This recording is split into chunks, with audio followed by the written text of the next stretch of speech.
Antes de comenzar con el video, te recuerdo que si eres nuevo suscriptor del canal, coméntalo para así darte un corazón en tu comentario y una cálida bienvenida al canal.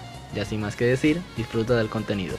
Siguiendo con la tradición de cerrar el año con Full AF en el canal para luego dedicarnos un poco más a otras cosas el año que entra, tenemos un vídeo que seguramente será corto pero que también les sacará de dudas sobre qué es lo que está dentro del lore de Dragon Ball AF.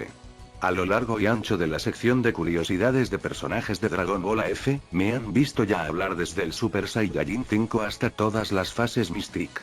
Aunque podríamos decir que los vídeos a mi parecer están bastante completos, seguramente muchos recuerden que en la mayoría hablo de las dichosas fases elementales. Dichas fases ya todos sabemos que no pertenecen a Dragon Ball AF, no solo al cronológico, sino tampoco a las historias adyacentes. Esto lo podemos corroborar solo leyendo, pues notaremos cómo estas transformaciones pertenecen a otros fanfics diferentes a Dragon Ball AF. Pero, ¿por qué entonces hablo de ellas nuevamente? Bueno, el hecho es que si has seguido la sección de cerca, notarás que hablamos de todas las fases elementales exceptuando solo una, siendo la fase 10. ¿Qué pasa con la fase 10 elemental y por qué nunca hablé de ella? Pues lo averiguaremos a continuación. El hecho irrefutable es que las fases elementales han ganado mucha popularidad en gran parte por la Fanon Wiki, la cual es la única que aún mantiene información antigua vigente en su página. Esto ha hecho obviamente que cualquiera que busque Super Saiyajin 5, 6, 7 y así sucesivamente se encuentre estas fases y automáticamente las catalogue como fases de Dragon Ball AF cuando son todo lo contrario. En la Fanon podemos encontrar fases elementales desde el Super Saiyajin 6 hasta el Super Saiyajin 9, las cuales en su mayoría poseen formas extremadamente específicas para poder conseguirse. Se les llama fases elementales gracias a que cada una domina una energía natural. El Super Saiyajin 6 el fuego, el Super Saiyajin 7 el rayo siendo la más popular, el Super Saiyajin 8 la tierra y finalmente el Super Saiyajin 9 el agua. No me tomaré la molestia de medir qué poder tendrían pues no es algo que en sí se pueda calcular. Ni siquiera en parámetros de AF pues al menos allí tenemos hazañas de las cuales podemos tomar algunas referencias para poder argumentar. Pero entonces sin desviarnos más del tema, ¿qué pasa con el Super Saiyajin 10 elemental, y qué elemento domina? Pues es preciso informarles que dicha fase no existe ya que en sí la fase 10 que todos conocemos fue tan pero tan brutal estéticamente, que era prácticamente imposible el hecho de superarla o tan siquiera crearle una contraparte elemental. He visto que muchos me han comentado que esa fase existe al igual que las fases 11, 12 y en adelante pues aparecen en mods del Dragon Ball Z Budokai Tenkaichi 3. Esto para quien no sepa debe dejarse solo como eso, mods curiosos. Aquel Super Saiyajin de cabello anaranjado, o en el caso de Broly de color azul con rojo no tienen historias y tampoco son pertenecientes a las fases elementales.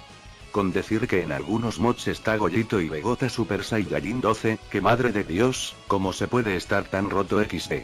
Aún así, pasa lo mismo con muchas transformaciones extrañas de las que me han comentado ustedes como por ejemplo también el famoso Super Saiyajin Omega, nombre que a decir verdad no me suena para nada a Dragon Ball AF. Puede que me equivoque pues ya saben que no soy un dios de AF y que no llegué a conocer todo, más allá de lo que les he contado. Por lo que quizás si existiera el Super Saiyajin Omega que dicen, pero en lo que a mí concierne no lo recuerdo, o no existió con ese nombre pues la imagen sí es Dragon Ball AF en estado puro ya que era la que encontrábamos usualmente en aquel DVD todo pirata de AF. Pero en fin volviendo al tema, ¿existe o no el Super Saiyajin 10 elemental? La respuesta es no. Si buscamos en la Fanon Wiki la cual es la progenitora prácticamente de las fases elementales, notaremos que esta tiene como Super Saiyajin 10 a la versión que todos conocemos. La versión del Tenkaichi 3 aunque se catalogue como AF no pertenece a ninguna ramificación del mismo, razón por la que nunca he hablado de ella. Como ya lo dije, es muy curioso y llamativo el mod del Dragon Ball Tenkaichi 3 y vaya que me he cansado de jugar con él, pero no pertenece del todo a Dragon Ball AF. Solo llegan a ser creaciones que de igual forma se han quedado en la mente de los fans como por ejemplo el super clásico Evil Gohan Super Saiyajin 2, Evil Goku Super Saiyajin 12, y un largo etcétera. Si quieren que haga un vídeo explicando qué son y qué no son cosas que pertenecen a Dragon Ball AF recuerden comentarlo mucho para recordarlo, pues creo que puede quedar un vídeo muy interesante.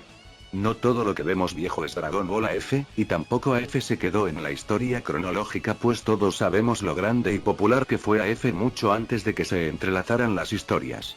En fin, este era solo un vídeo rápido explicando este tema, el cual admito que les debía, pues sinceramente había dejado esa incógnita en el aire. Espero que el vídeo haya sido de su agrado. Les ha hablado Dragon Ball News y será hasta una próxima entrega.